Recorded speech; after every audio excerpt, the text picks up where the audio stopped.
Dans le silence de la nuit, l'esprit devient enfin visible. C'est là, dans cette immobilité, que l'on commence à percevoir les schémas mentaux qui tournaient en arrière-plan toute la journée. Les inquiétudes, les doutes, les peurs jamais exprimées remontent à la surface, comme des échos résonnants dans une pièce vide. Et aussi inconfortable que ce silence puisse paraître, il représente en réalité une opportunité précieuse. Car l'esprit est le plus réceptif, le plus influençable, dans l'obscurité. On n'entraîne pas un guerrier en plein combat, mais dans le calme, dans la solitude, dans la répétition. Il en est de même pour l'esprit. Ce n'est pas quand on est emporté par le tumulte de la vie que le changement se produit, mais quand on prend le temps de s'arrêter, de rester présent, de simplement observer. Carl Jung écrivait « Celui qui regarde à l'extérieur rêve, mais celui qui regarde à l'intérieur s'éveille ». La nuit est une invitation à cette introspection, non pas pour fuir le monde, mais pour affronter les parties de soi que la lumière du jour permettait encore de cacher. Le cerveau ne s'arrête pas à la fin de la journée. Bien au contraire, c'est souvent pendant le sommeil que le subconscient s'active le plus. C'est là qu'il traite nos émotions, qu'il trie nos souvenirs, qu'il renforce ou remet en question nos croyances les plus profondes. Ainsi, les pensées que l'on laisse entrer dans notre esprit juste avant de s'endormir ne disparaissent pas dans l'oubli. Elles s'enfoncent plus profondément. Elles deviennent des circuits, des réflexes, des vérités intégrées. C'est précisément pour cela que les stoïciens prenaient le temps de réfléchir chaque soir. Non pas pour se juger durement, mais pour orienter volontairement leur esprit. Marc Aurèle, après avoir dirigé un empire, s'asseyait seul avec son journal et se posait des questions simples mais puissantes. Que ai-je bien fait aujourd'hui? Qu'aurais-je pu faire mieux? Qu'est-ce que je retiens encore et que je devrais lâcher? Ce n'était pas un rituel creux, c'était une façon de renforcer ses principes, de sculpter son esprit dans l'obscurité, là où naissent les véritables transformations. Tes réactions, ton humeur, ta confiance. Tout cela est enraciné dans ce que ton subconscient a fini par accepter comme vérité. L'esprit ne peut pas servir de maître. Si tu le nourris de peur toute la journée, et que tu t'assois pour méditer 5 minutes le soir, devine lequel il croira. Si tu l'inondes de plaintes, de jugements, d'émotions non digérées, et que tu espères y trouver la paix, elle ne viendra pas. Non pas parce que tu ne la mérites pas, mais parce qu'elle n'a jamais eu l'espace de prendre racine. Le subconscient suivra toujours la voix la plus forte. Et cette voix, c'est celle que tu répètes le plus. Alors offre-lui une voix plus claire. Nourris-le de lucidité. Offre-lui du silence. Enracine-le dans une vision ancrée dans la raison, la discipline et la vérité. Pas pour faire semblant, mais parce que cela compte. Parce que les pensées que tu murmures dans l'obscurité résonneront dans chaque décision que tu prendras à la lumière. Et si tu prends cela au sérieux, si tu guides ton subconscient au lieu de le laisser errer, tu commenceras à voir la différence. Pas immédiatement, mais inévitablement. Il n'y a pas de secret à la transformation. Pas de raccourci. Seulement la répétition. Seulement ce que tu permets à ton esprit de croire quand tu ne fais pas attention. C'est cela qui façonne tout. Le subconscient ne juge pas. Il absorbe. Alors sois attentif à ce que tu lui donnes. Et encore plus intentionnel avec ce que tu répètes, car ce n'est pas juste une histoire que tu te racontes, c'est la vie que tu construis. Quand tu t'endors en conflit, tu ne laisses pas la guerre derrière toi. Tu l'emportes dans tes rêves, dans ton corps, dans le rythme de ta respiration. Tu crois peut-être que le sommeil t'apportera la paix. Mais il ne peut pas. Pas quand ton système nerveux est toujours en alerte, ton cœur sur la défensive, ton esprit encore accroché à ce qui a été dit, à ce qui aurait dû être dit, à ce que tu aimerais pouvoir effacer. Le corps se repose, mais l'esprit continue l'argument, en silence. Et cet argument silencieux ne guérit pas. Il se durcit. Ce qui commence comme un simple désaccord devient, durant la nuit, une histoire. Et les histoires ont du pouvoir. Le subconscient ne fait pas la différence entre ce qui se passe maintenant et ce que tu rejoues dans ta tête.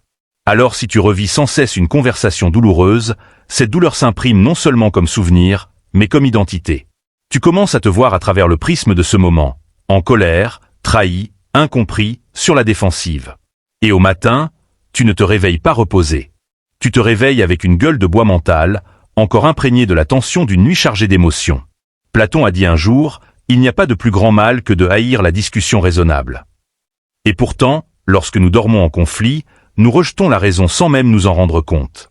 Nous laissons notre cerveau émotionnel prendre le dessus, fermant la porte à cette part plus sage de nous-mêmes, capable de réflexion, de pardon, de compréhension. Plus nous passons nos nuits ainsi, plus nous nous déconnectons de cette sagesse intérieure. Beaucoup pensent que le temps guérit les blessures émotionnelles. Mais le temps ne peut rien guérir si tu continues à les rouvrir. Chaque fois que tu revis mentalement cette dispute, cet affront, cette incompréhension, tu rouvres la plaie. Tu ne le dis peut-être pas à voix haute, mais ton corps le sait. Ta respiration devient courte, tes muscles se tendent, ton sommeil devient léger. Tu te réveilles épuisé, non parce que tu n'as pas dormi, mais parce que le conflit ne s'est jamais arrêté. Socrate a dit que la vie non examinée ne vaut pas la peine d'être vécue. Mais qu'en est-il du conflit trop examiné? Quand tu ressasses sans fin un événement, non pas pour en tirer une leçon, mais pour le revivre encore et encore. Qu'est-ce que cela t'apporte? Ça ne t'éclaire pas. Ça ne résout rien. Ça te piège dans une boucle. Et ton subconscient, fidèle et silencieux, transforme cette boucle en habitude. Le danger n'est pas juste dans ce que tu ressens. Il est dans le conditionnement. Tu entraînes ton esprit à chercher le conflit. Tu commences à l'attendre. Tu le vois même là où il n'est pas. Tu entres dans les conversations déjà sur la défensive, tu interprètes les gestes neutres comme des attaques. C'est ainsi que le conflit cesse d'être un événement ponctuel et devient un compagnon que tu traînes dans tes relations, ton travail, ton regard sur toi-même. Mais voici la vérité, la résolution n'est pas toujours possible avant de dormir. Parfois, l'autre ne répondra pas au téléphone. Parfois, la douleur est encore trop vive. Mais même si la paix avec l'autre n'est pas disponible, la paix avec toi-même l'est. C'est ce choix qu'on oublie souvent. Tu ne peux pas toujours mettre fin à l'argument. Mais tu peux mettre fin à son emprise sur toi. Cela ne signifie pas faire semblant que rien ne s'est passé. Cela signifie te rappeler que le conflit n'est pas ton identité. Que la colère ne doit pas t'accompagner dans ton sommeil. Que ton esprit n'a pas besoin de ressasser la douleur simplement parce qu'elle est encore là. Carl Jung disait, « Ce que tu résistes persiste et grandit ». S'endormir en conflit est une forme de résistance.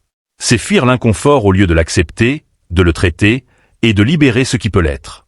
Un esprit sage ne cherche pas à tout résoudre immédiatement. Il a simplement besoin d'espace.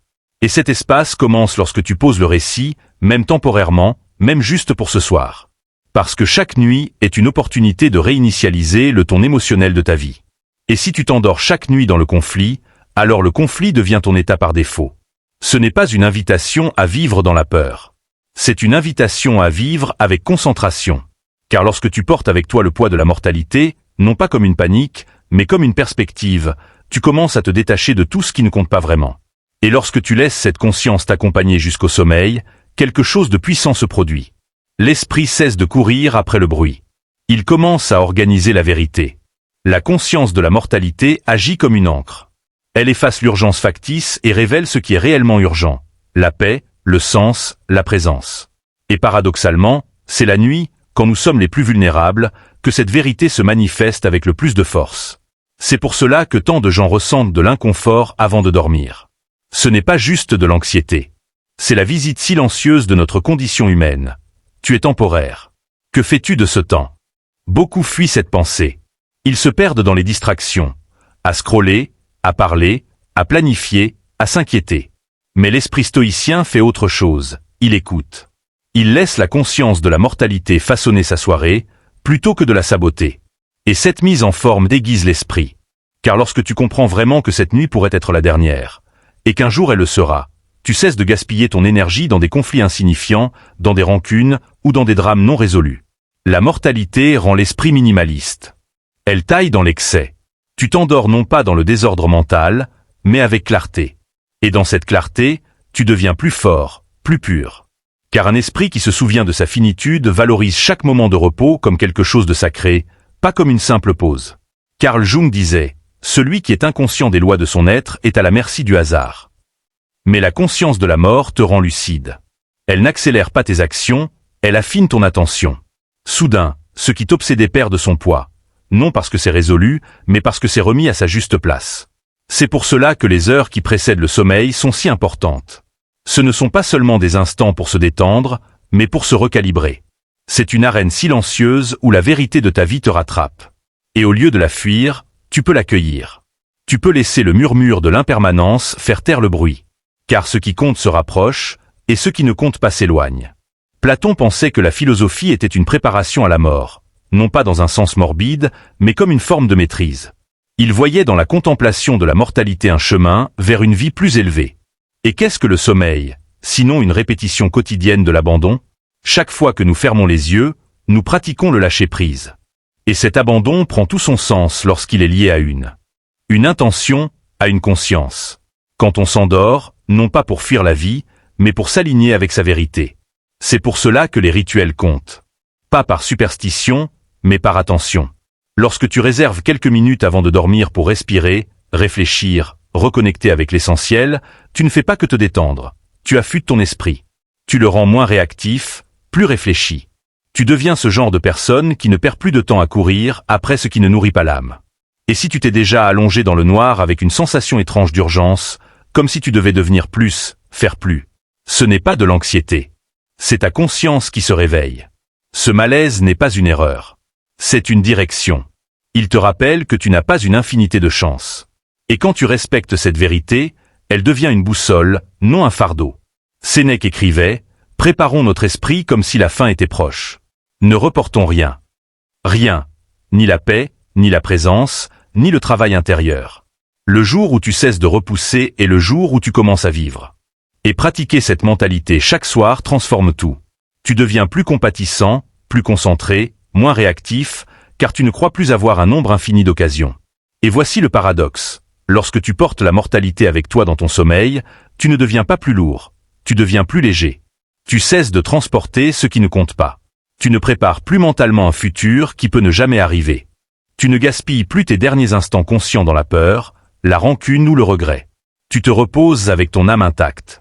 Les stoïciens n'ont jamais dit qu'il ne fallait pas ressentir. Ils ont dit « ressens avec intention ». Choisis les pensées avec lesquelles tu t'endors comme tu choisirais les derniers mots de ta journée. Car ces pensées résonnent. Elles s'infiltrent dans ton subconscient. Elles deviennent ton état d'esprit du matin. Et un esprit du matin. Et un esprit qui se souvient chaque nuit de sa finitude ne panique pas. Il priorise. Alors emporte cette pensée avec toi ce soir. Si c'était ta dernière nuit, ces pensées mériteraient-elles d'être les dernières? Si la réponse est non, change ton script. Tu peux le faire maintenant. Tu peux passer du bruit au silence, de la tension à la grâce, de la peur à la liberté. La clarté ne vient pas de la suranalyse. Elle vient du rappel de ce qui compte vraiment. Quand tu laisses la mortalité s'asseoir tranquillement à tes côtés, non comme une menace, mais comme un professeur, tu commences à dormir comme un philosophe. Tu fermes les yeux non pour fuir la vie, mais pour l'absorber plus pleinement. Tu ne fais pas que te reposer, tu te recentres. Tu ne fais pas que récupérer, tu retournes à l'essentiel. Et c'est ainsi que dort un stoïcien, non dans le déni, ni dans la distraction, mais avec l'humilité puissante de celui qui sait que le temps est compté, et qui est assez reconnaissant pour faire la paix avec le silence. Si tu as trouvé la paix dans ce message, tu voudras sans doute regarder la prochaine vidéo qui t'attend à l'écran. Elle a été créée pour aller encore plus en profondeur. Merci d'avoir été là. Merci de faire partie du Stoic Journal. Reviens quand tu sentiras le besoin de te retrouver. Nous serons là.